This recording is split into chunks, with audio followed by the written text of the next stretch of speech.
at Lesnar. Look at Lesnar.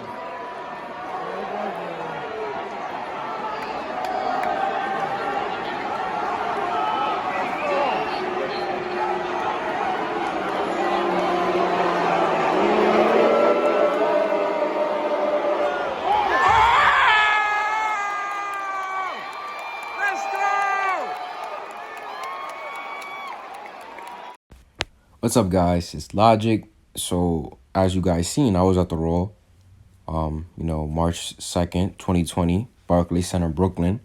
I was there. Great night. Now, I wouldn't say it was a great night. Let me go back. It was a good, decent night. This Raw was pretty bipolar. It had a lot of ups, a lot of downs, though.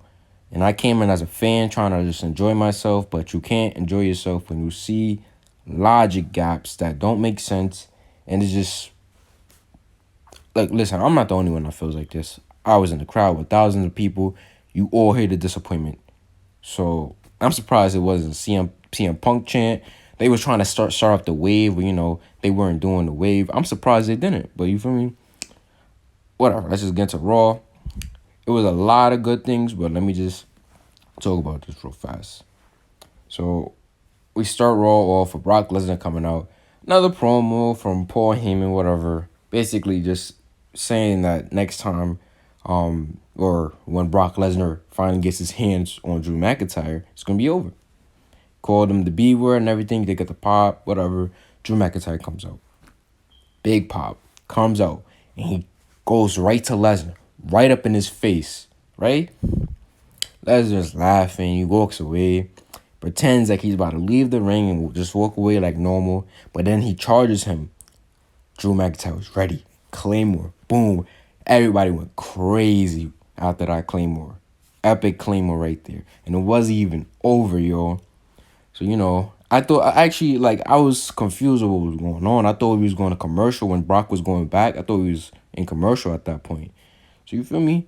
Brock is like slowly going back to the ramp, about to leave. And you see Drew McIntyre run right back out with another Claymore. Yo, epic right there. Now, some people might be upset because they'd be like, oh, that's half the match. But no, I like this because they're building to WrestleMania. What is Rock going to do to retaliate? He's going to get some offense eventually. So what is he going to do? Like, I want to see him dominate Drew. Why not? I don't know. Like, they don't got to give the whole match away, but, let's see some offense. Like, we got a couple weeks away from WrestleMania, and I like that they're still building to WrestleMania. Only 2 things really built to WrestleMania, and everything else built to the Chamber. But yeah, we got even one more Claymore, because the crowd, we was chanting one more time, got another Claymore. Boom. After the show, Drew McIntyre thanked us because he was like, when he Claymored Brock, he felt it. His whole body was shaking. Like, you feel me? So yeah, we blew the place off. But yeah, that was a good segment. I enjoyed it. I don't really got nothing to say bad about it. It did what it had to do. It was great. So the next thing we had, I'm pretty sure it was the Street Profits versus Rollins and Murphy. Now, I like it, and it was a big pop. One of the best moments of the night. I like it, but I don't like it because at the Chamber, we're going to have a rematch. Now, look, I think we've seen this match 3 times already on Raw, on Saudi Arabia, and then Raw last night. This is about to be the 4th time. But the thing about it is, I am praying they do not flip-flop the titles. I hope they do not just make this moment happen in Brooklyn because they know the Street Profits is over in Brooklyn just to get a big pop, just to give it right back to Seth Rollins and Murphy. I don't know. Seth Rollins and Murphy didn't even do nothing with the titles. They didn't even hold it long enough to do something with it. So it just feel like it's a good moment. Like, I want the Street Profits to be on top. They deserve it. But they did nothing to really deserve this opportunity. They literally lost at Saudi Arabia. So why are they getting another shot? Now or never. I mean, come on. The now or never match, you kind of gave it away. But still, if you lost, don't you go on the back of the line? But that's just the logic gap that the WWE just do whatever they want. This doesn't make sense. Like, when AEW, watch AEW, they got the ratings, the rankings. So you know who got most wins. You see MJF, I think he's undefeated right now. You know he's gonna be straight up to that title soon. So you know what I mean? It's you have a reason to put him in that spot because he's undefeated. So yeah, and talking about undefeated, what's it next? AJ Styles versus Aleister Black. Matter of fact, I don't even think that was next. I'm gonna get to that. But I think next was the 24/7 segment. Riddick Moss comes out, right? His opponent we see is Ricochet. So he goes from the WWE Championship, biggest championship in the company, down to the lowest, the 24/7 championship. And I was like, all right, whatever. This might have been like his little prize. All right, you know, you had your match with Brock, and I know he probably was honored to be in a match with Brock, even though they squashed him. Probably was honored to be in the match. Now, all right, here's your little prize. Get the 24/7 championship. Son, and a little accolade under your belt. You know? Nope. Riddick Moss wins against Ricochet. Now, I know Riddick Moss is from NXT. I don't think I ever even seen one of his matches. So I don't even know who Riddick Moss really is. So just imagine a casual not knowing who this dude is beating Ricochet. The crowd, I wasn't chanting it, but everyone around me, who are you? Who are you? Nobody knows who this guy is. You didn't establish him to the fans, and now he's beating a guy that we all know, Ricochet. Everyone behind me, he's buried. He's buried. So, you know, some people like to use that term buried a lot. I say it a lot when I see something. And, you know, obviously, people are not really buried. Like, they're not dead completely. Is always a chance to get them out, even though how bad the situation might be. But come on, like, why would you even do this? What Ricochet had to do something. He had to piss somebody off. He had to, like, I don't know, gave attitude to somebody, said the wrong thing to somebody, because it feels like this is a punishment. Really. Riddick Moss, a guy that nobody knows at all. Ridiculous, yo. He couldn't even win a 24/7 championship. So you cannot tell me that Ricochet's not a loser. And I love Ricochet on NXT. Ever since he came to the main roster, joke. But let's talk about going to the main roster and, like I said, undefeated. Aleister Black versus AJ Styles. I was super hyped for this.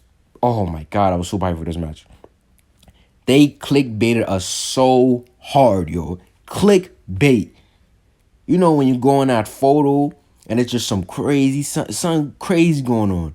And it just captures your eyes. Like, yo, what is that? The title's crazy. You click on it and it's nothing that is said in the title or in the picture. Something completely different or like a toned down version. Yo, and you're just like, what's going on? Why did I click on this? That's what WWE did. They clickbaited us. We paid our hard-earned money to go to this show to watch what you guys wanted to give us. Now, you gave it to us, but y'all didn't do it the correct way, like how we wanted it.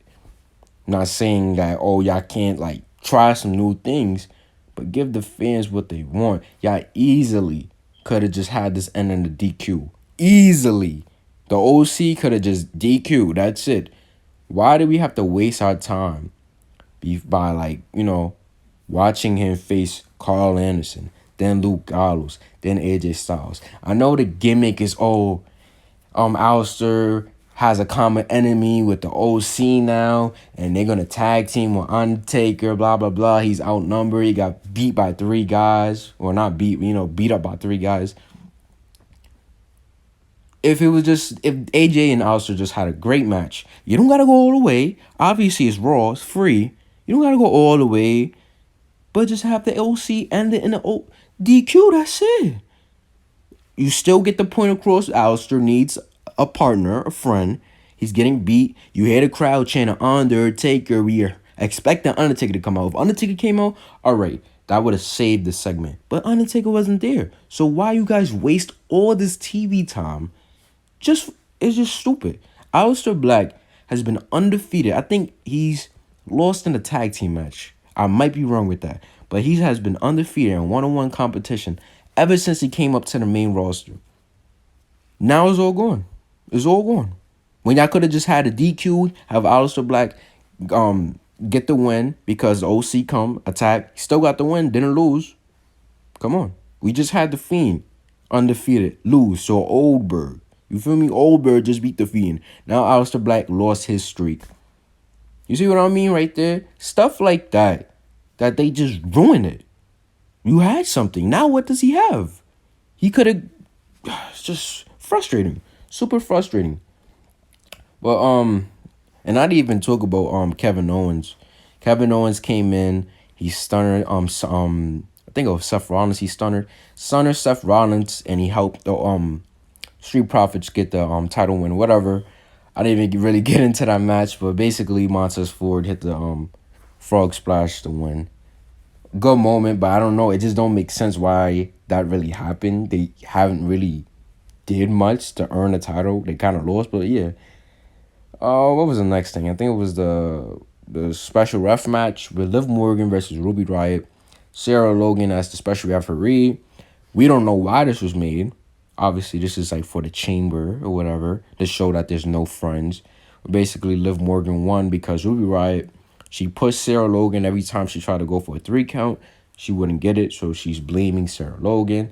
I think Sarah Logan pushed her and Liv Morgan rolled her up, whatever. Then Liv Morgan got attacked by Sarah Logan and showed there's no friends. No one didn't care. Everybody around me were on their phone, going up, getting food, going to the bathroom, whatever. Nobody cared about it. Hey, I don't care either. So, whatever. Let me talk about this. This is stupid. All this time, we have been building up Eric Rowan, right? Right? He got this cage of a mysterious creature in it. And so basically, No Way Jose comes up with his crew. And all he said was, he asked nicely, can I see what's in the cage? Now, don't forget this. Mojo Rawley seen what was in the cage. I don't know, maybe a month ago, maybe a couple months ago. Remember, he went in, he took a little peek, and he started screaming like, what's wrong with you? What's wrong with you? And he ran out. Mojo Rawley never said nothing after that. I don't know why. But anyway, so No Way Jose looks in there. He pulls out a spider, huge spider. And they screaming, they're running away. And I don't know, but am I the only one that feel like that spider is not real? Let's be real. Like, I don't think spiders, like what do you even call their? I don't know what their legs are called. I don't really know. I'm drawing a blank. I don't even know the right word to say. But you know what I'm talking about. I don't think their body parts move like that. Like, it just did not look real. It just looks stupid. It's like they went to like Party City and got like a Halloween decoration of a spider. You know when Halloween they decorate their house with spider webs all over and they put a big spider. It looks like you got one of those and just stupid. All these months, you gave him an undefeated streak too. You gave Eric Rowan an undefeated streak at some point. All these months just for that. Whatever. It's hilarious, yo. So, yeah, Kairi Sane versus Shayna Baszler. It was going to be Asuka. Asuka said she was sick. This match, oh my God, yo. This is when you watch NXT and then you watch the main roster, you see the difference. Kairi Sane actually took the title off Shayna. They had I don't even know how many matches they had, maybe 3. 3 great matches on NXT. On the main roster, slow, methodical. We had a boring chant. I'm just like, Kairi Sane and Shayna Baszler is one of the 2 best women's wrestlers we got. And we got a boring chant. And I'm telling everyone to shut up. And they're getting louder than me. Chanting is boring. And I can't even get mad at them. Because if the fans are bored, they're going to say what they want to say. And I want to defend. I love Kairi. I love Shayna. But I can't defend it if the fans think it's boring. Why you got 2 hills in a ring against each other? Who are you going to cheer for? We were cheering for Kairi, But like the people that's confused, they're not going to cheer at all. And let me get into this. I'm going to show you guys this real fast. So you see this right here? Look at her. What a badass.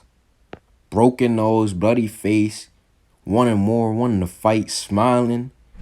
This is the Becky Lynch. This is the man we all fell in love with. This is the man that we want to see every single night. This is what got Becky over right here. This person right here. Now, look at this right here.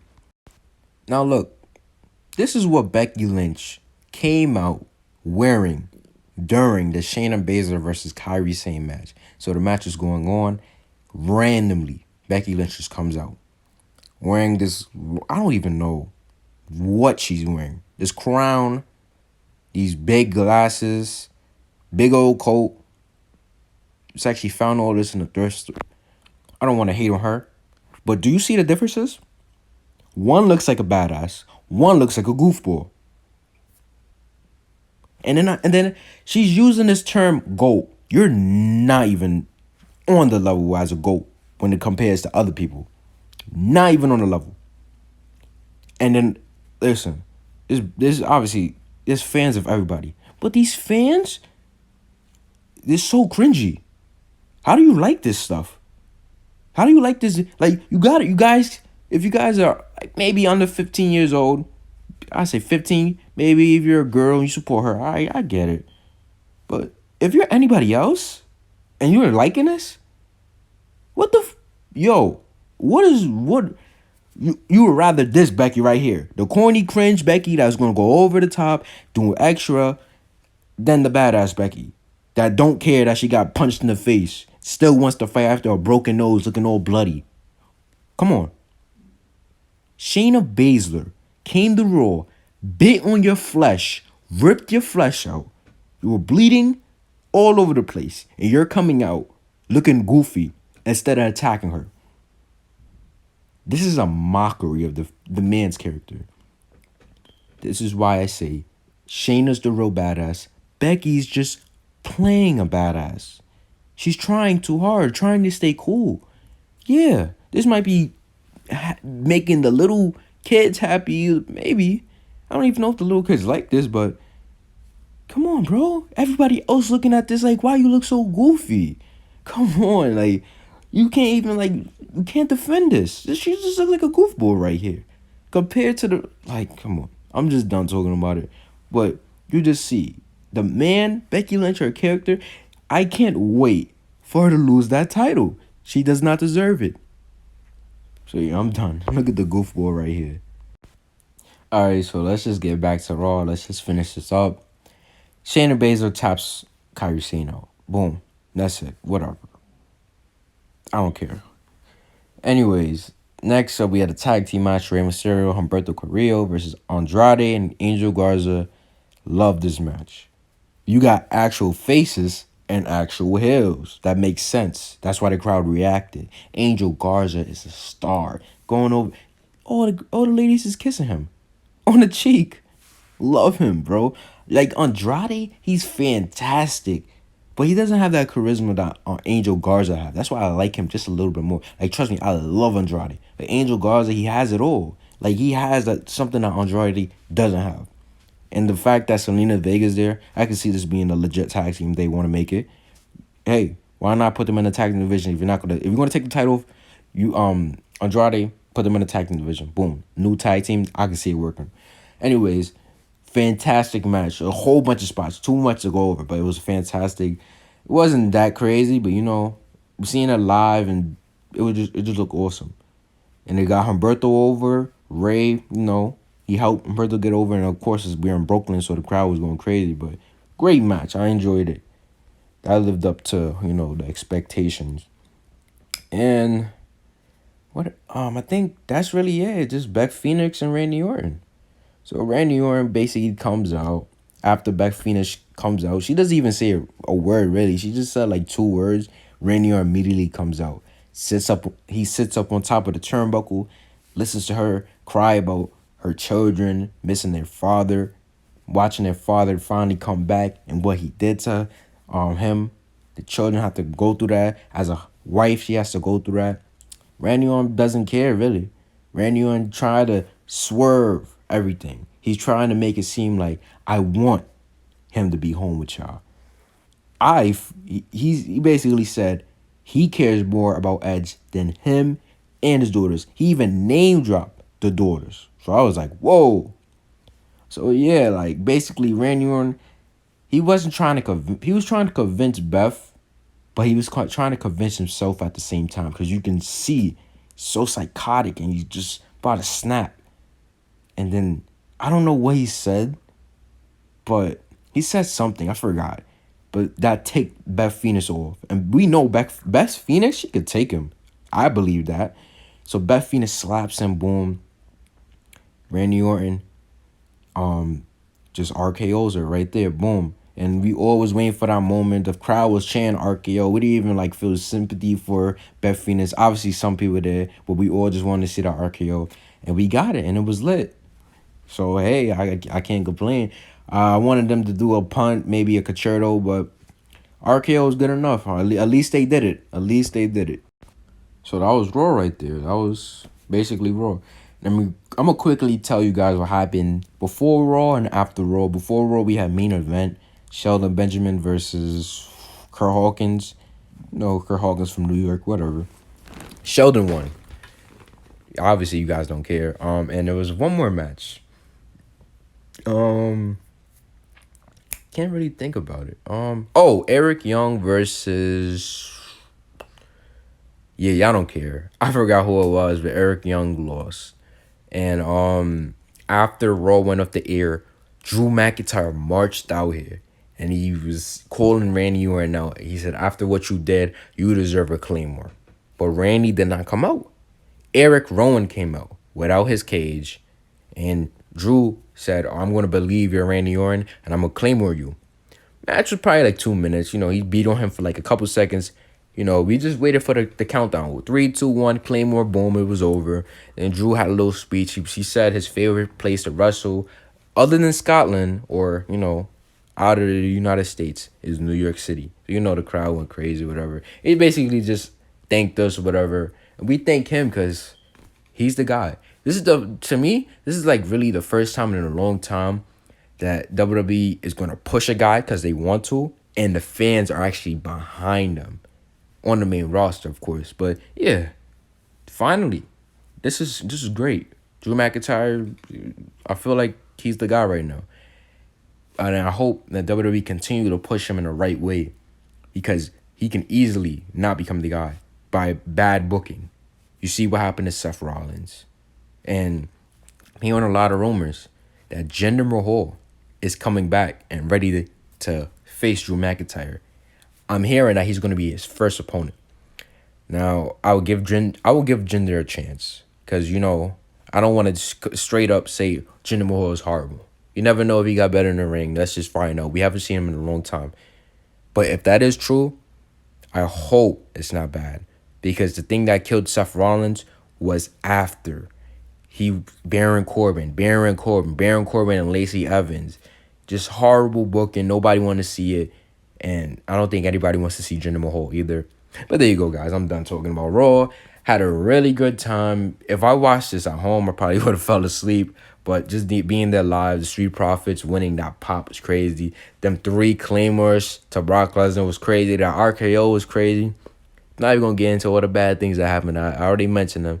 But yeah, I had a good time. I try to enjoy myself. So there you go, guys. Thank you guys for listening. Make sure you guys like, comment, subscribe. You know what to do. Follow my Twitter at LogicIsKeyYT. That's at LogicIsKeyYT. Thank you guys so much for listening.